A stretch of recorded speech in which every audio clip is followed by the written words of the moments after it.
ఈరోజు మన అంశము బెట్టింగ్ యాప్ల గురించి అండి. ఎందుకంటే ఈ మధ్యకాలంలోనే చాలామంది యువకులు ఈ బెట్టింగ్ యాప్ల ద్వారా, ఈ ఆన్లైన్ గేమ్ల ద్వారా అనేక రకాలుగా మరి ఆ విషయ వలయంలో చిక్కుకుంటున్నారు.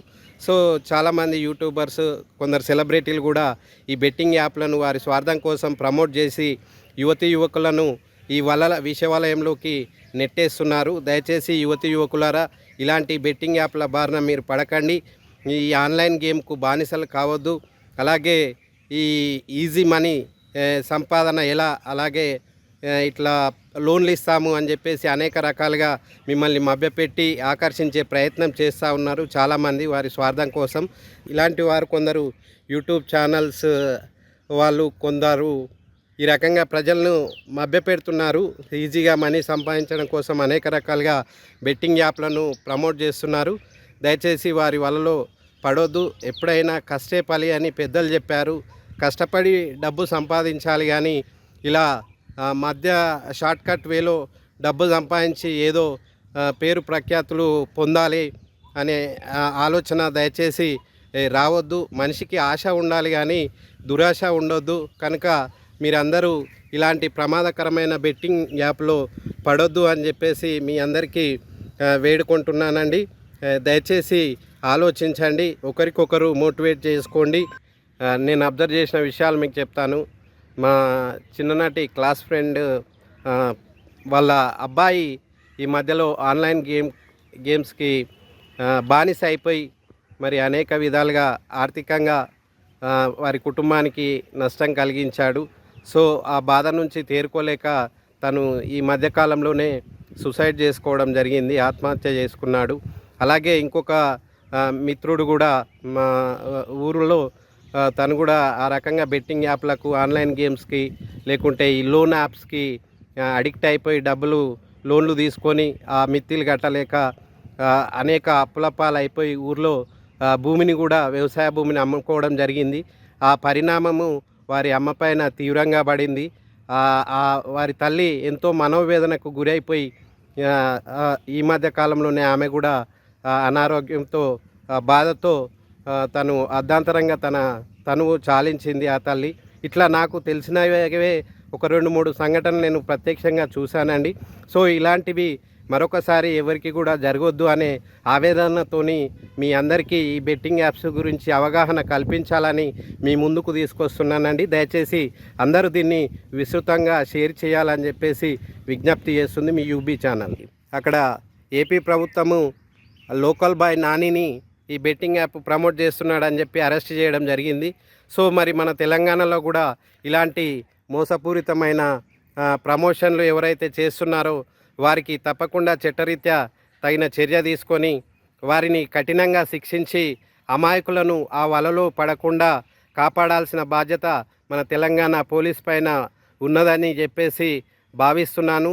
పోలీసులారా, మీరు సైబర్ క్రైమ్ మనకున్నది, అద్భుతమైన పోలీస్ వ్యవస్థ ఉంది మన తెలంగాణలో.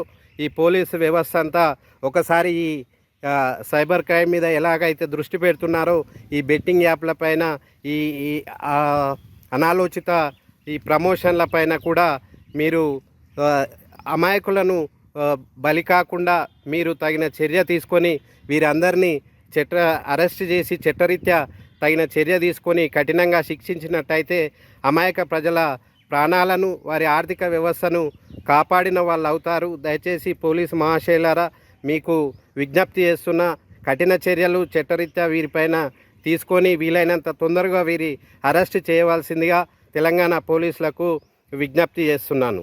In 1 month and 2 months. So మీరు ఏం చేస్తారంటే యాప్ డెవలపర్ కి కానీ, వెబ్సైట్ డెవలపర్ కి కానీ మీరు 50,000 ఇస్తే మీది ఏదో ఒక పేరు సార్, మహాదేవ్, రాణి, ఖాయ్ రజా ఖాయ్, డబ్బులు ఇస్తాక అని యాప్ క్రియేట్ చేస్తారు సార్. వన్స్ యాప్ క్రియేట్ చేసేసాక వాడి 50,000 బడ్జెట్ అయింది, యాప్ క్రియేట్ చేశారు. ఇప్పుడు వాళ్ళ దగ్గర యాప్ ఉంది. సో ఇప్పుడు దాన్ని ప్రమోట్ చేయాలి అంటే మీరు ప్లే స్టోర్ వాటిల్లోకి వెళ్ళలేరు, ఎందుకంటే అది చిన్న యాప్ 50,000. మీకు ప్లే స్టోర్ కి వాటికి వెళ్ళాలి అంటే 10 lakhs 20 lakhs అవుతుంది, కానీ వాడి దగ్గర అంత డబ్బు లేదు. సో ఈ 50,000 వాడు 1 lakh తీసుకొని చోటా మోటా యూట్యూబర్స్ ఉంటారు కదా, వాళ్ళకి 10,000 people కి ఇచ్చారు ఇది ప్రమోట్ చేయమని. వాడు ప్రమోట్ చేస్తారు. వాడు ఎక్కడ పెడతాడు? వాడు ఇన్స్టాగ్రామ్ లోని, టెలిగ్రామ్ లోని. అక్కడ రిస్ట్రిక్షన్స్ ఏం లేవు కాబట్టి ఈ 10 YouTubers they have some followers, వాళ్ళకి కొంతమంది ఫాలోవర్స్ ఉంటారు. అందులో ఒక 10 people వచ్చినా వన్స్ ఎంటర్ అయితే వాళ్ళ అకౌంట్ లూటీ అయిపోతుంది. సో వాడికి అలాగా స్లోగా 1 crore rupees వస్తుంది. వన్స్ వాడు టార్గెట్ రీచ్ అయ్యాక ఆ యాప్ క్లోజ్ చేసేసి మళ్ళీ కొత్త యాప్ క్రియేట్ చేస్తారు. సో అలా ఒక థౌజండ్స్ ఆఫ్ యాప్స్ ఉన్నాయి మన తెలుగులో, మన ఇండియాలో. అండ్ 2 రాష్ట్రాల్లోని, తెలంగాణ, ఆంధ్రప్రదేశ్ రెండిట్లోని ఆన్లైన్ బెట్టింగ్ యాప్ అనేది ఇల్లీగల్, ప్రొహిబిటెడ్ అని ఉంటుంది. మీరు గూగుల్ ఉంటుంది, but still they are doing.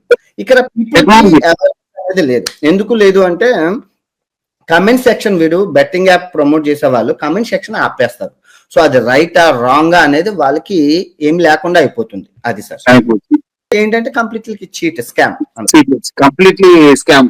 So ఇట్లాంటి చాలా ఇప్పుడు అది 2 కోట్లు 20 crores 30 crores ఆస్తి ఉన్నది సార్. ఇప్పుడు చాలా మంది ఇల్లులు కొనేసారు, కోట్లు బాగా easy money because of this app only. App అంటే వీడికి ఏమి లాస్ ఉండదు. 50-50 సార్. నేను ఇచ్చే యాప్ మీరు ప్రమోట్ చేస్తే 50-50 ఆఫ్. వాడు లూజ్ అయితే మీకు సగం, నాకు సగం. మీకు ఎట్లా ఇది ఇన్స్పిరేషన్ వచ్చింది ఇది ఫైట్ చేయాలి? ఎందుకంటే ఆల్మోస్ట్ నేను చూసాను చాలా మంది. ఎప్పుడు చెప్పలేదు సార్, డాడీ కాయ్ రాజా కాయ్ అని చెప్పి డాడీకి ఫండ్ వచ్చింది సార్. డాడీ HPCL లో పనిచేసేటప్పుడు డాడీ ఏంచి సిక్ అయినాడు. HPCL బ్లాస్ట్ అయింది కదా, బ్లాస్ట్ అయితే డాడీ సిక్ అయితే డాడీకి ప్రొవిడెంట్ ఫండ్, కంపెనీ ఫండ్ అన్ని వస్తాయి కదా. అది మనకి జింక్ అది సైడ్, కాల్టాక్స్ అటు సైడ్. సో ఆ ఫండ్ తీసుకొని వస్తున్నప్పుడు డాడీ ఇంటికి మమ్మీకి ఇవ్వాలి ఆ ఫండ్.